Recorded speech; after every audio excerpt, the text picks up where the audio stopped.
नमस्कार दोस्तों, आपका स्वागत है मेरे YouTube चैनल सुरवा डायलॉग्स में। दोस्तों, आप फ़ोटो देखकर समझ गए होंगे आज किस मुद्दे पर बात होगी पश्चिम यूपी की बड़ी पार्टी आरएलडी, जिसके राष्ट्रीय अध्यक्ष है चौधरी जयंत। चौधरी जयंत जो है इसमें महागठबंधन की मीटिंग के लिए बेंगलुरु में है। दोस्तों, आपको याद होगा आरएलडी पार्टी ने 2009 लोकसभा चुनाव बीजेपी के साथ लड़ा था और आरएलडी पार्टी 2009 लोकसभा चुनाव में 5 सीटों पर विजयी हुई थी, पश्चिम यूपी। और इस समय चौधरी जयंत सिंह महागठबंधन के साथ है और उन्हें बीजेपी ने भी बुलाया है, महागठबंधन ने बुलाया है। दोस्तों, मैं आम जनमानस की राय भी और अपनी राय दोनों बताऊंगा। आम जनमानस की राय यह है कि चौधरी जयंत को बीजेपी के साथ मिलकर चुनाव लड़ना चाहिए।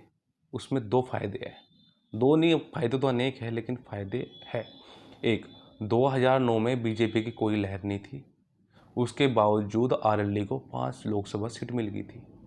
अगर चौधरी अजीत सिंह उस समय विपक्ष में 5 साल बैठ लेते और 2014 का चुनाव बीजेपी के साथ लड़ते तो शायद या हो ही सकता था कि आरएलडी पार्टी के कम से कम 5 से लेकर 10 सांसद इस लोकसभा में होते और कम से कम 25 से 50 विधानसभा विधायक होते। तो आरएलडी पार्टी ने जो दो गलती 2009 में बीजेपी से अलायंस तोड़ के की थी, वही गलती इस समय मुझे लग रहा है चौधरी अजीत सिंह के बेटे चौधरी जयंत सिंह दोहरा रहे हैं। बहुत सुनहरा मौका मिला था, क्योंकि अगर आप डूब रहे हैं तो आपको तिनके का सहारा होता है। यानी कि अगर आपको कहीं खड़ा होना है तो बड़े लोगों ने बताया थे ताकतवर का साथ लेते हैं। और इस समय देश में ताकतवर कौन है? वो है मोदी, यानी कि बीजेपी। अगर चौधरी अजीत सिंह को अपनी पार्टी खड़ी करनी है तो उन्हें बीजेपी के साथ जाना चाहिए।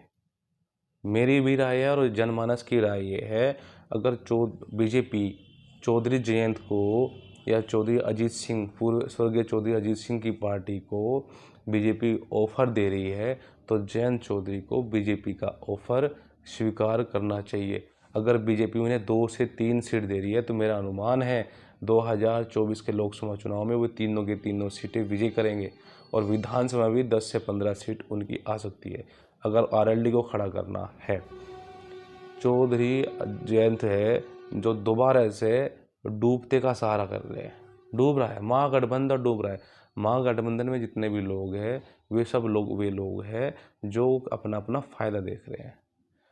चौधरी जयंत को समाजवादी पार्टी भी कोई स्पेस नहीं देने की और ना वो जिता सकती।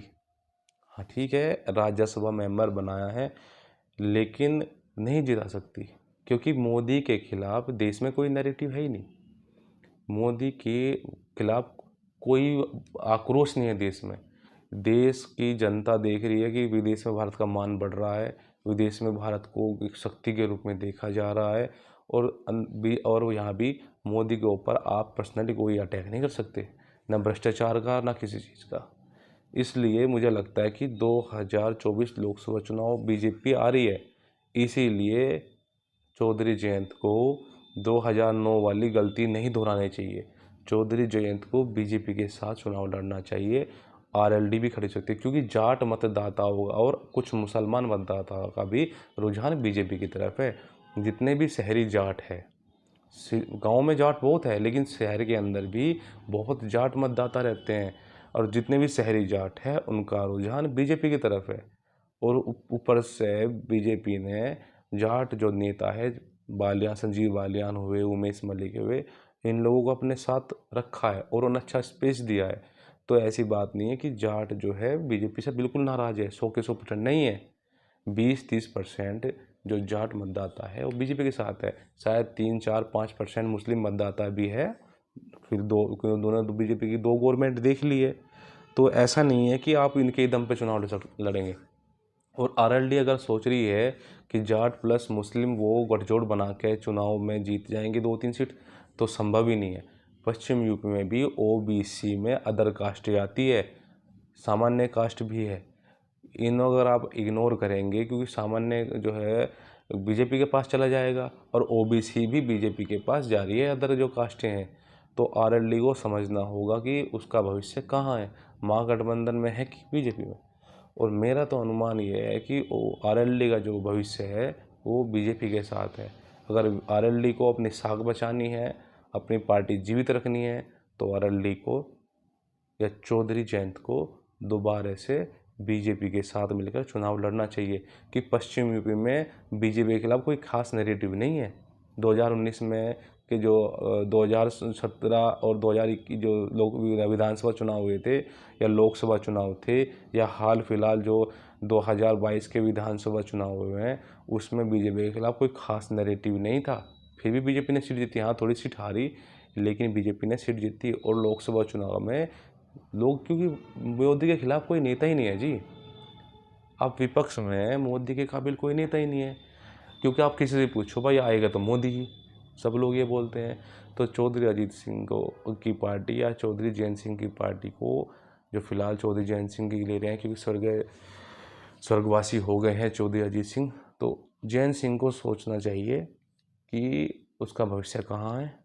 तो चौधरी जयंत को मेरा तो मानना ये है कि बीजेपी के साथ मिलकर चुनाव लड़ना चाहिए, जिससे चौधरी जयंत सिंह को भी फायदा होगा, मतदाताओं को भी फायदा होगा और पार्टी भी जीवित रहेगी। अगर यही हाल रहा तो शायद आने वाले 1, 2, 3, 4 साल में या 2-3 चुनाव में पार्टी बिल्कुल ख़त्म हो जाएगी। चौधरी जयंत अकेले पड़ जाएंगे, फिर कोई पूछने वाला नहीं है। आप देख लीजिए, अनुप्रिया पटेल, ओम प्रकाश राजभर, संजय निषाद, रामविलास पासवान, मात्र छोटी सी पार्टी, एक आदमी की पार्टी, उनके 5-5 सांसद है। और यही इतनी बड़ी पार्टी, इतनी बड़ी जनसमूह वाली पार्टी का क्या भविष्य है? उसका कोई ना तो विधानसभा सदस्य है, ना कोई लोकसभा सदस्य है। तो चौधरी जयंत को दोबारा सोचना चाहिए कि उनका भविष्य कहाँ है। ठीक है दोस्तों, आज के अंक में इतना ही। वीडियो को लाइक करें, सब्सक्राइब करो और शेयर करें, अपने दोस्तों तक पहुँचाइए।